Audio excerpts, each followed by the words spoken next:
Hello. RD classes में आप सभी विद्यार्थियों का स्वागत है। देख रहे हैं आप वर्ग 9 गणित एनसीईआरटी अध्याय 1 खत्म हो चुका है। अब हम लोग करेंगे अध्याय 2, जिसमें कि बहुपद पढ़ना है। प्रश्नावली करने से पहले बहुपद के विषय में हम लोग कुछ परिचय कर लें, जान लें। तो बहुपद जो है वह दो शब्दों के मेल से बना हुआ है, बहु और पद। बहु मने बहुत और पद मने पद। बहुपद में एक पद भी हो सकते हैं या एक से ज़्यादा पद भी। तो बहुपद का ये साधारण परिभाषा है, उसके विषय में हम लोग साधारण तौर पर जानेंगे कि बहुपद में एक पद भी हो सकते हैं या एक से अधिक पद भी। उसके आगे हम लोग पूरा विस्तार से जानेंगे।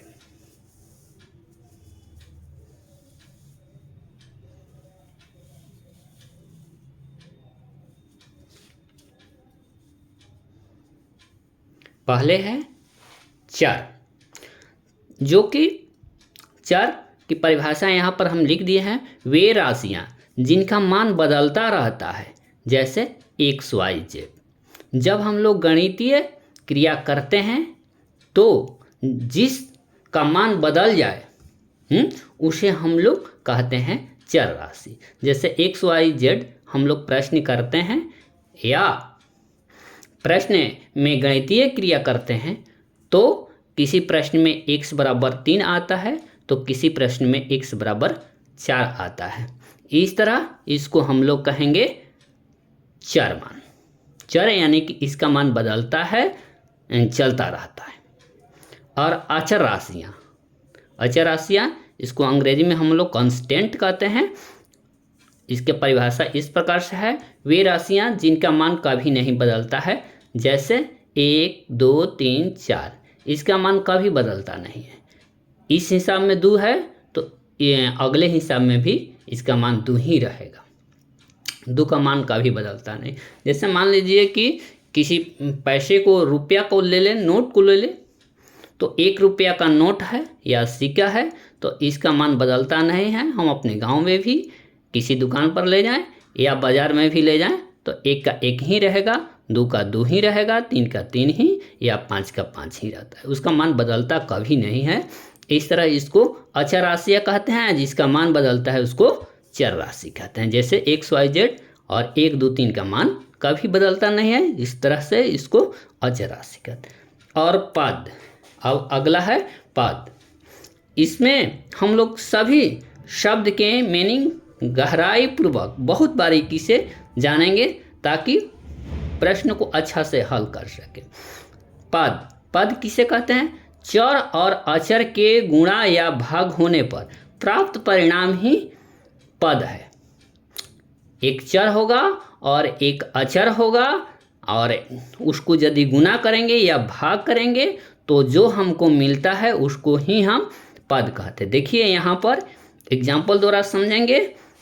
एक में यदि x का गुना करते हैं तो हमको इस तरह से मिलता है और इसको हम लोग पद कहेंगे। 2 को x से गुना करते हैं तो इस तरह मिलता है 2x, इसको भी पद कहेंगे। और यदि x में हम लोग 4 से भाग दे देते हैं तो इस तरह से प्राप्त होता है, इसको भी पद कहते हैं। देखिए इसको समझने के लिए आपको और विस्तार से लिखते हैं। इसको इस तरह से भी लिख सकते हैं।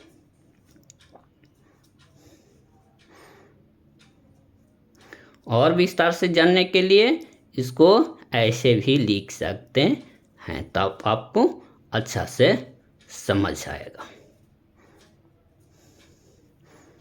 इस प्रकार से लिखें, फिर पुनः इसको गुना यदि कर दें तो इस प्रकार से आ जाएगा। इस तरह इसको भी हम लोग पद कहेंगे। यहाँ पर भी एक अचर है और एक चर है, इसको गुना किए हैं तो इस तरह से प्राप्त होता है, इसको भी हम लोग पद कहेंगे। गुना करने से, चर और अचर को गुना करने से या भाग करने से जो प्राप्त होता है उसको हम लोग पद कहेंगे। फिर आगे है बीजीय व्यंजक। आगे बीजीय व्यंजक है, इसको अंग्रेजी में एल्जेब्रिक एक्सप्रेशन कहते हैं।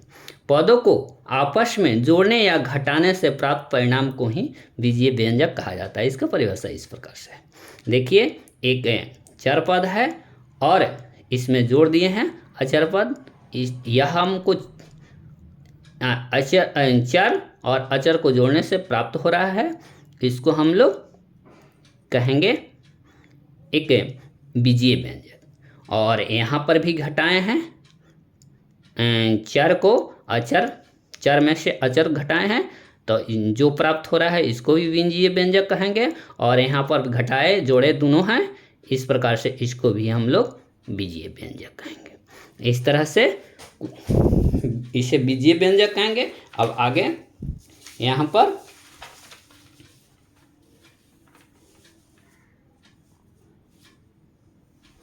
बहुपद है। बहुपद को अंग्रेजी में हम लोग पोलिनोमियल कहते हैं। ऐसा बीजीय व्यंजक जिसमें एक या एक से अधिक पद हो और सभी पदों के चर की घात पूर्ण संख्या हो, वह बीजीय व्यंजक बहुपद कहलाता है। जैसे मान लीजिए कि यहाँ पर यह बीजीय व्यंजक है, ये इसको हम लोग बहुपद भी कहेंगे। यही बहुपद का उदाहरण है। इसमें कह रहा है कि देखिए एक भी पद हो सकते हैं और अधिक भी पद हो सकते हैं। तो देखिए एक पद है, एक पद ये और एक पद ये, यानी कि इसमें दो पद हैं, पद दो हैं। इस बीजीय व्यंजक में, इस बहुपद में पद दो हैं। और अब कह रहा है अगला हम लोग देखेंगे कि शर्त क्या है कि सभी पदों के चर की घात क्या है, पूर्ण संख्या हो, वह बीजीय व्यंजक बहुपद कहलाता है। चर की घात यहाँ पर दो है, इसका भी दो है और इसमें कुछ नहीं दिखाई पड़ रहा है तो समझिए कि एक है, यानी कि चर की घात जो है पूर्ण संख्या में है, इस तरह इसको बहुपद कहेंगे। तो इसमें दो है, एक है, घात के लिए हम आगे चर्चा करेंगे। इस तरह इस कॉलम में घात नहीं लिख रहे हैं। देखिए कह रहा है कि यह एक पद है और यह एक पद है और यह भी एक पद है। तो इस तरह इसमें तीन पद हो गया। पद मान लीजिए कि पूछ देगा कि इस बीजीय व्यंजक में एक व्यंजक दे देगा, इसमें कितने पद हैं, तो तीन पद है। इस तरह पद को गिनेंगे, वो भी चिन्ह के साथ। इसमें कुछ चिन्ह नहीं दिखाई पड़ रहा है तो समझ जाएंगे कि प्लस है। यदि माइनस रहेगा तो दिखाई पड़ेगा ही, यहाँ पर भी प्लस है, यहाँ पर भी प्लस है। इधर तो दिखाई पड़ेगा, फर्स्ट में आपको दिखाई पड़ भी सकता है, दिखाई नहीं भी पड़ सकता है प्लस रहेगा तो, और माइनस तो दिखाई पड़ेगा ही। इस तरह इसमें पद गिन लेंगे। और एक कलम है आगे वाला कि सभी का घात पूर्ण संख्या होना चाहिए, तो इसका भी पूर्ण संख्या है, इसमें दिखाई नहीं पड़ रहा है तो अभी यहाँ पर बताए कि जिसका दिखाई नहीं पड़ेगा तो समझिए कि एक है।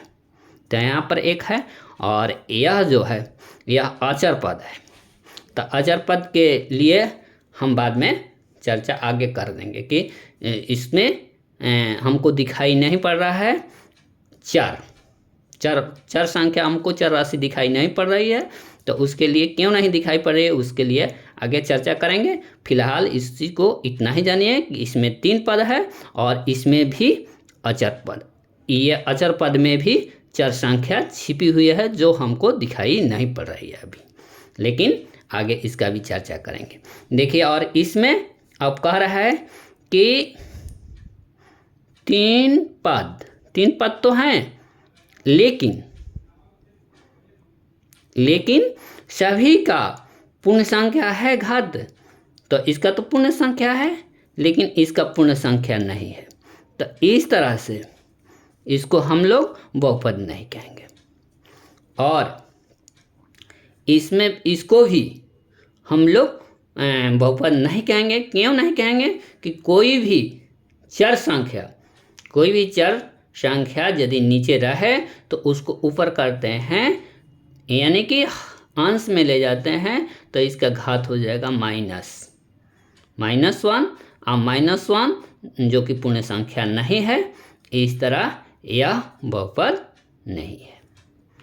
ठीक, तो बहुपद नहीं है तो उसका चर्चा करना ही हम लोग के लिए ठीक नहीं रहेगा, क्योंकि इसमें क्या गिनना है कोई हिसाब नहीं। बहुपद के प्रकार, अब आगे हम लोग जानेंगे बहुपद के प्रकार।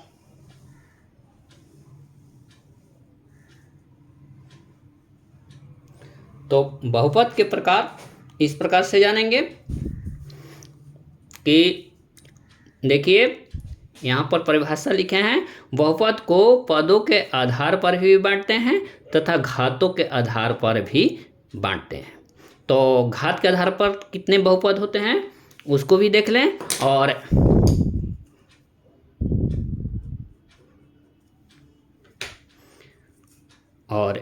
पद के आधार पर। तो पहला है एक पदी बहुपद। एक पदी यानी कि जिसमें केवल एक पद हो। जिस बहुपद में एक पद होते हैं उसको एक पदी बहुपद कहते हैं। देखिए यहाँ पर एक पद है, यहाँ पर एक पद है, इसलिए एक पदी इसको कहेंगे।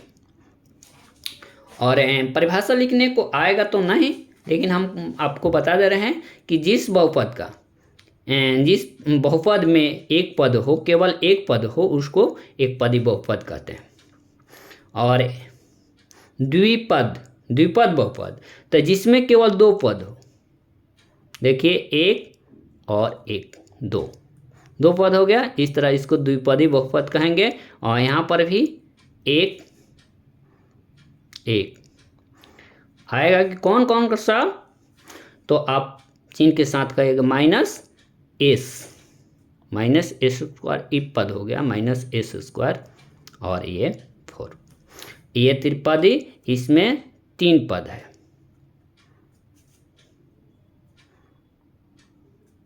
और ये एक पद, इसमें 3 पद। इस तरह पद के आधार पर इस तरह बढ़ सकते हैं बहुपद। और एक आगे बात बता देना चाह रहा है कि बहुपद में कितना ही पद हो सकते हैं, 3। हम 3 ही प्रकार तक लिखे हैं। 4 पद भी हो सकते हैं, 5, 6, 7, ऐसे त्रिपद 3 पद तक ही हम लोग का यानी कि 9वीं क्लास में पढ़ना है। 4 पद भी हो सकते हैं, 5, 6, 7, 8 कितना हो सकते हैं, अनंत तक हो सकते हैं। अब आगे फिर यह है घातों के आधार पर। तो हम लोग यहाँ पर पढ़ें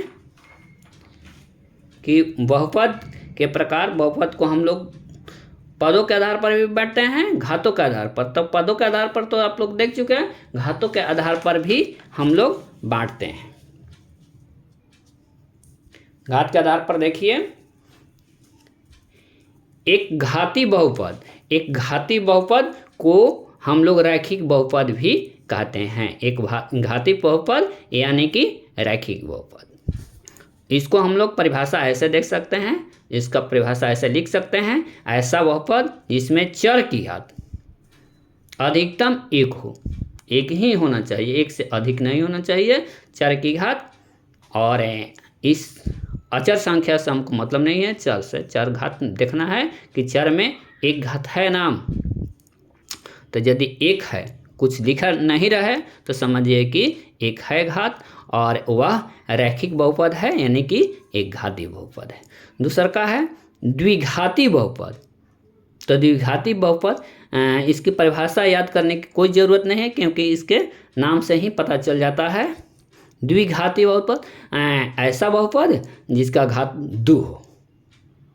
एक घाती 1, द्विघाती 2, यानी कि यहाँ पर देख रहे हैं कि घात 2 है, तो इसको द्विघाती बहुपद कहेंगे। और यह है त्रिघाती बहुपद। त्रिघाती बहुपद का एक एग्जाम्पल यहाँ पर है, इसमें 3 घात, अधिक से अधिक 3 घात है, जिसमें 2 घात रहे द्विघाती, जिसमें 3 घात रहे 3 घात त्रिघाती। और आगे भी घात हो सकता है, घात कितना हो सकता है, 4 घात, 5 घात, 6 घात, कितना हो सकता है, लेकिन हमको 3 ही घात वाला तक पढ़ना है अभी। जानकारी प्राप्त कर लेना है। और इसके अलावा एक ये बहुपद होता है, इसके अलावा अचर बहुपद भी होता है। अतः अचर बहुपद को अंग्रेजी में कांस्टेंट पोलिनोमियल कहते हैं। ऐसा बहुपद जिसमें केवल अचर हो या चर का घात शून्य हो उसको अचर बहुपद कहते हैं। ये इसको हम लोग अचर कहते हैं। चर और अचर के विषय में तो हम बताए आगे कि किसको चर कहते हैं, किसको अचर कहते हैं। देखिए यहाँ पर चर और अचर का परिभाषा बताए हैं। तो इस तरह अचर बहुपद उससे मिलता जुलता है।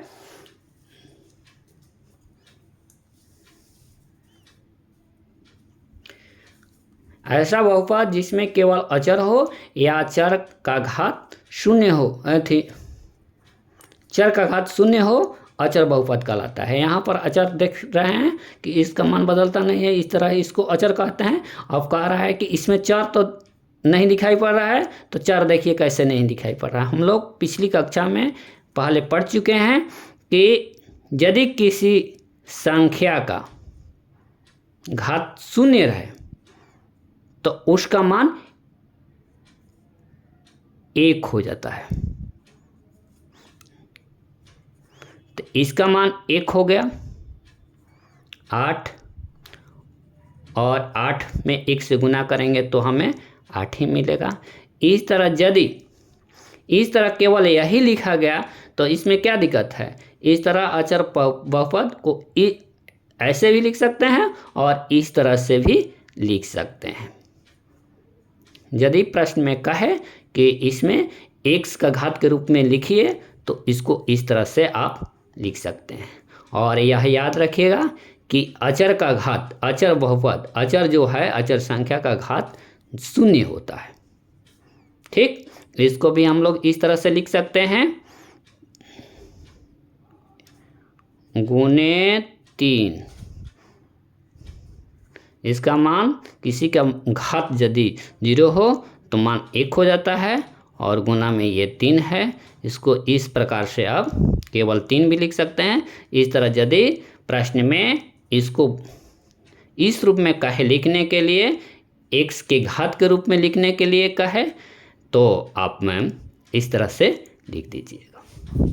और उसके आगे है एक शून्य बहुपद, और इसका घात याद रखिएगा कि अचर बहुपद का घात शून्य होता है। और शून्य बहुपद का परिभाषा इस प्रकार से है, ऐसा बहुपद जिसमें केवल शून्य हो या चर का गुणांक शून्य हो, शून्य बहुपद कहलाता है। तो शून्य बहुपद इस प्रकार से हम लिखेंगे। इसको समझने के लिए इस तरह से इसको लिखेंगे।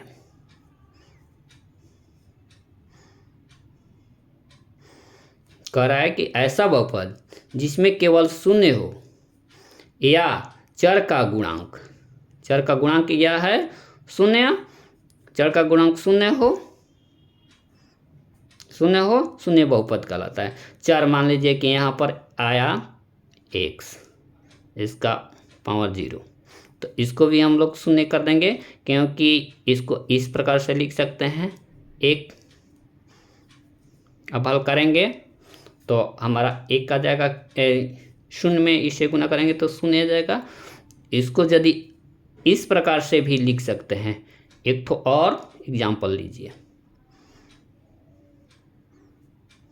यदि 1 रखें, ये 0 गुना करेंगे तो x का पावर 1 है, तो हम लोग जानते हैं किसी का पावर 1 रहे तो उतना ही होता है। और पहले हम लोग पढ़ चुके हैं कि किसी संख्या में 0 से गुना करें तो 0 ही आता है। और यहाँ एक और एग्जाम्पल लेते हैं, यहाँ पर 2 घात कितना हो, 0 यहाँ पर किसी संख्या में 0 से गुना करें तो 0 आता है। तो इस तरह से यदि पूछ दे कि शून्य बहुपद का घात कितना होता है तो आप लोग कहिएगा कि परिभाषित नहीं है। इसका परिभाषा नहीं मिला है कि कितना होता है, कितना हो सकता है। तो घात x का घात देख रहे हैं कि यहाँ पर 1 है, यहाँ पर 2 है, केवल इधर 0 होना चाहिए। और 3 भी रहेगा, 4 भी रहेगा तो कोई फर्क पड़ने वाला नहीं है, गुना करेंगे तो 0 ही आएगा। इस तरह से शून्य बहुपद की घात परिभाषित नहीं है और अचर बहुपद की घात 0 होता है। इसे हम लोग याद रखेंगे। और अब हम लोग जानेंगे बहुपद की घात क्या होती है। बहुपद की घात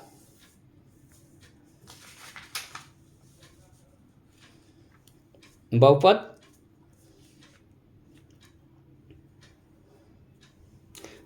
में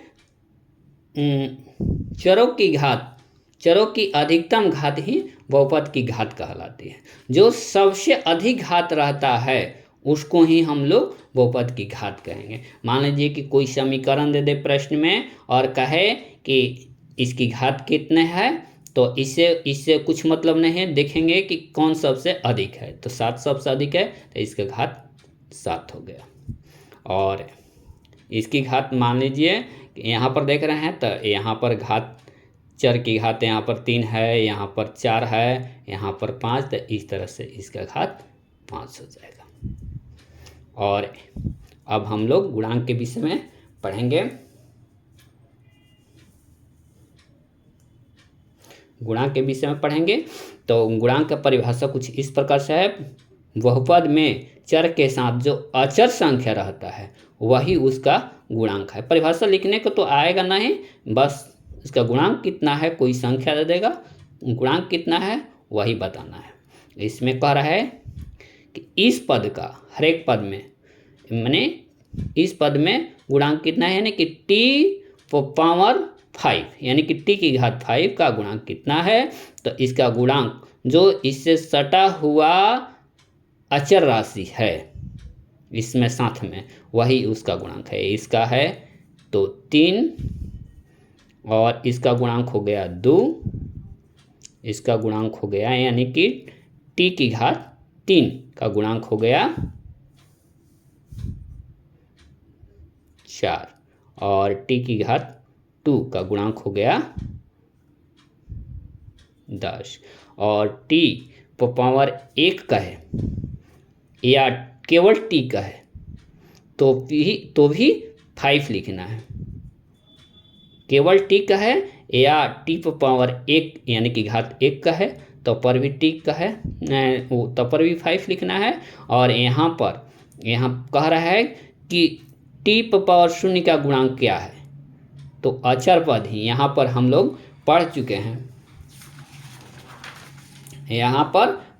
हैं। इस तरह से लिख सकते हैं हम इसको।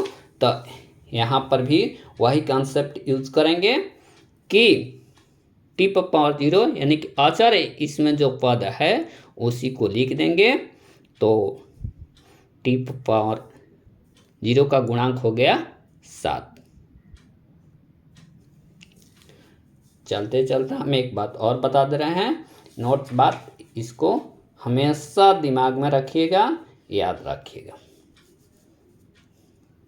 बहुपद पहचानने का कुछ तरीका है जो कि इतनी बातों को हमको पढ़ना नहीं पड़ेगा, दिमाग में नहीं रखना पड़ेगा, तब पर भी हम लोग बहुपद पहचान सकते हैं।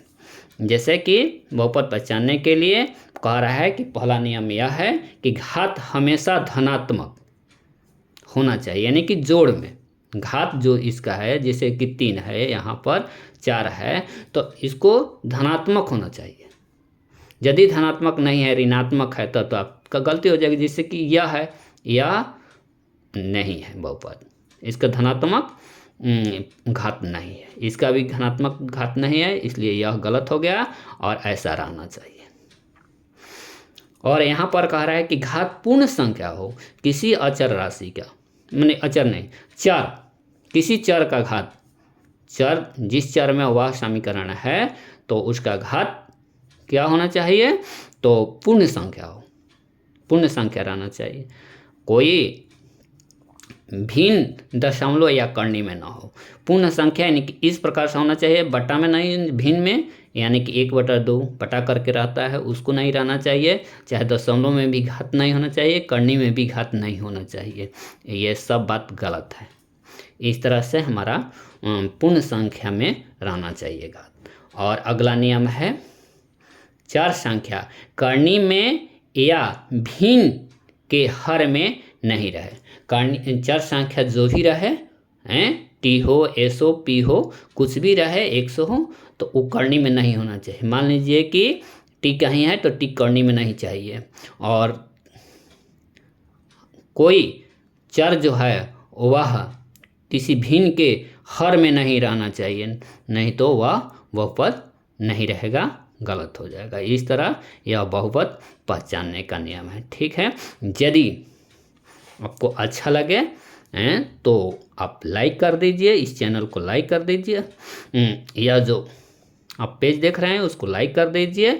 और इस चैनल पर यदि नए हैं तो सब्सक्राइब कर दीजिए और घंटी को भी बजाना नहीं भूलिएगा, ताकि जब भी हम वीडियो डालें तो आप लोगों के पास पहले पहुंच जाए।